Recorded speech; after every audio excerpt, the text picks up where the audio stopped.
कल्पना करा, एक लहानसा मुलगा आपल्या बाबांच्या मागे धावत आहे. तो थकून म्हणतो, walk a little slower daddy. पुढे काय घडते? ही कविता आपल्या नात्यांची आणि जीवनाची सुंदर शिकवण देते. जर तुम्हाला वॉक अ लिटिल स्लोअर ही कविता एकाच वेळेत पूर्ण समजून घ्यायची असेल तर हा व्हिडिओ शेवटपर्यंत नक्की पहा. प्रत्येक कडव्याचा सोपा मराठी अर्थ, त्यातील संदेश आणि परीक्षेसाठी महत्त्वाचे मुद्दे आपण एकत्र शिकणार आहोत. चला सुरू करूया. Walk a little slower, daddy, said a little child so small. I am following in your footsteps and I don't want to fall. म्हणजे इथं कवी काय म्हणतो, एक छोटा मुलगा बनलाय आणि छोटा मुलगा आपल्या डॅडीला काय म्हणतो, बाबा जरा हळू चला. वॉक म्हणजे चाल आणि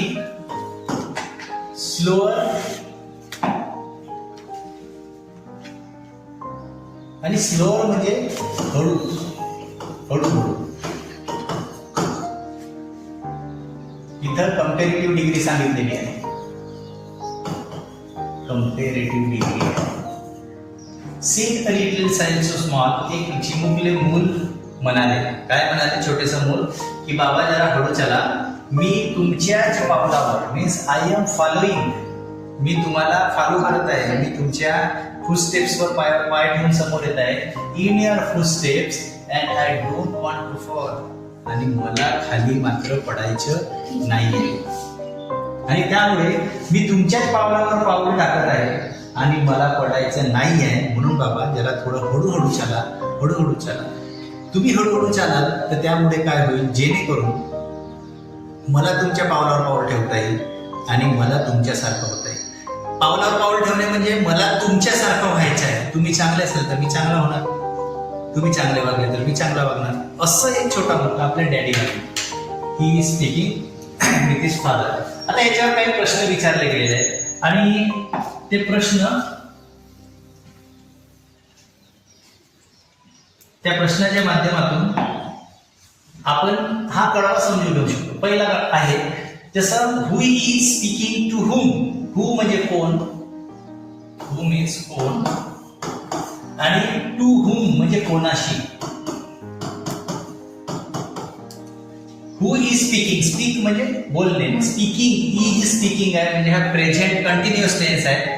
कोण कोणाशी बोलत आहे, तर इथं बोलत कोण आहे, अ लिटिल चाइल्ड, लहान मुलगा, is speaking to his father, ते आपल्या वडिलांसोबत तो मुलगा बोलत आहे. फादर मीन्स या कवितेमध्ये त्याचा उल्लेख केलेला आहे डॅडी, तो डॅडी सोबत बोलत आहे. Question second, what is the child afraid. तो मुलगा कशाला घाबरत आहे, कोणत्या गोष्टीला मुलगा घाबरत आहे. Answer, the child is afraid of falling while trying to walk in its father footsteps. आणि या प्रश्नाचे उत्तर हे आहे. I am following in your footsteps and I don't want to fall. आणि म्हणून तो घाबरत आहे की जर मला माझ्या वडिलांचे पावलावर पाऊल ठेवून जाता आलं नाही, पावलावर पाऊल ठेवून जाता आलं नाही, या गोष्टीची त्याला भीती वाटते की मला जर जाता आलं नाही तर माझं कसं होईल.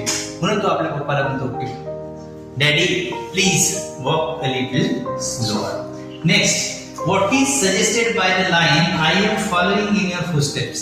मी तुमच्या पावलावर पाऊल ठेवून समोर येत आहे. ही ओळ काय दर्शविते, तर ही ओळ दर्शविते, it suggest that the child is imitating its father, the father is a role of model of the child. म्हणजे इथं मुलगा जो आहे त्या मुलाचं जे आयडियल आहे, रोल मॉडेल आहेत, ते त्याचे वडील आहेत आणि म्हणून तो वडिलांना म्हणतो की मला तुमच्यासारखंच व्हायचं आहे, तुम्ही जेवढे चांगले तेवढा मी चांगला होणार आहे. अशी पहिल्या काळामध्ये कवीने या कवितेच्या माध्यमातून छान पद्धतीने सांगितलेली आहे. म्हणून याला म्हणताय walk a little slower daddy, walk a little slower. आता स्टांजा सेकंड, कडवे दुसरे, स्टांजा सेकंड. कडव्याला इंग्लिश मध्ये स्टांजा म्हणतात. Stanza. And then sometimes your steps are very fast. Sometimes means कधी कधी. कधी कधी, योर मध्ये तुमचे, स्टेप्स म्हणजे पाऊल खुणा, खुणा, व्हेरी फास्ट, खूप जोराने, sometimes they are hard to see, कधी कधी ते बघायला सुद्धा कठीण होते, बघायला कठीण,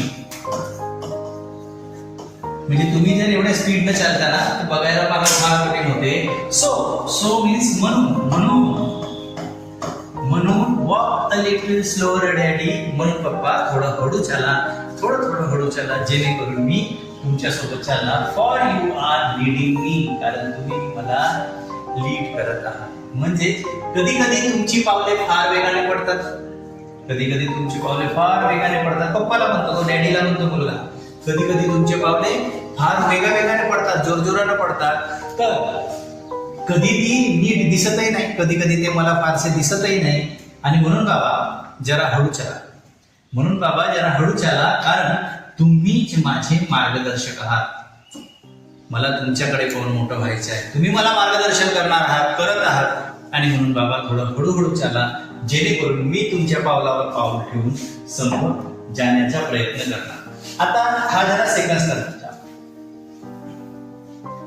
सेकंड स्टांजामध्ये कवी काय म्हणत होतो, कधी कधी तुमचे पावले फार वेगाने पडतात, म्हणजे तुम्ही फार स्पीडने जाता, कधी कधी ते नीट दिसतही नाही. आणि म्हणून बाबा जरा हळू चाला, कारण तुम्हीच माझे मार्गदर्शक आहात. आता याच्यावर आधारित क्वेश्चन आणि आन्सर कोणकोणते आहे? First question, why does the child find it hard to follow the father steps? मुलाला त्याच्या वडिलाचे स्टेप्स पटकन का दिसत नाही? तर त्याच्यासाठी कारण आहे, the father steps are sometimes very fast and sometimes they are hard to see. हा इथं उत्तर आहे. And so the child finds them difficult to follow. म्हणजे ते कधी कधी स्पीडने चालतात आणि कधी कधी त्याला पाहायला कठीण जाते. आणि त्यामुळे तो वडिलांना असं म्हणतो की why does find child hard to follow, म्हणून तो त्यांना फॉलो करू शकत नाही. नेक्स्ट याच्यामध्ये what does you are leading me means, म्हणजे यू आर लिडिंग मी, हा जो इथं शब्दप्रयोग केलेला आहे, वाक्यरचना दिलेली आहे, हे कशासाठी दिलेली आहे? याचा अर्थ काय होते? It means the father is the one giving direction to the child life and setting an example for the child to follow. म्हणजे इथं वडील आपल्या मुलाला जीवन जगण्याचे मार्गदर्शन करत आहेत. आणि जीवन जगण्याचे मार्गदर्शन जेव्हा फादर करत आहेत आपल्या मुलाला, चाइल्डला, तेव्हा जीवन कसं जगावं हे तिथं ते सांगतात. थर्ड वन आहे, what message do parents get from this stanza? या स्टांजापासनं पेरेंट्सला कोणता मेसेज मिळू शकेल? तर यांना आन्सर आहे, parents should be mindful of every action they take. म्हणजे पेरेंट्सना जे मुलांसाठी वेगवेगळ्या ऍक्शन घेतात ते प्रत्येक गोष्ट फाइंड आउट करून घ्यायला पाहिजे, शोधून घ्यायला पाहिजे. म्हणजे नेमकं मी जेव्हा असा करतो तेव्हा काय होईल हे आपल्याला समजायला पाहिजे. Because children observe them closely and imitate them. का म्हणून? कारण प्रत्येक मुलगा, प्रत्येक मुलगी आपल्या आई वडिलांना जवळून पाहते आणि ते जसे वागतील तसेच ते त्यांना फॉलो करण्याचा प्रयत्न करते. आणि म्हणून प्रत्येक पालकांना आपल्या मुलांना चांगलं डायरेक्शन द्यायचं असेल तर आपणही त्याच पद्धतीने वागलं पाहिजे, असं ह्या कवितेच्या दुसऱ्या स्टांजामध्ये सांगितलं. आणि म्हणून कवी काय म्हणतो, या दुसऱ्या स्टांजामध्ये, त्याच्या आधी आपण आता पाहिलंच, दुसऱ्या स्टांजामध्ये कवी म्हणतो, मुलगा म्हणतो, कवी म्हणतो, काय म्हणतो, कधी कधी तुमची पावले फार वेगाने जातात, कधी कधी ती दिसतही नाही, म्हणून बाबा जरा हळू चला, आणि कारण तुम्हीच माझे मार्गदर्शक आहात.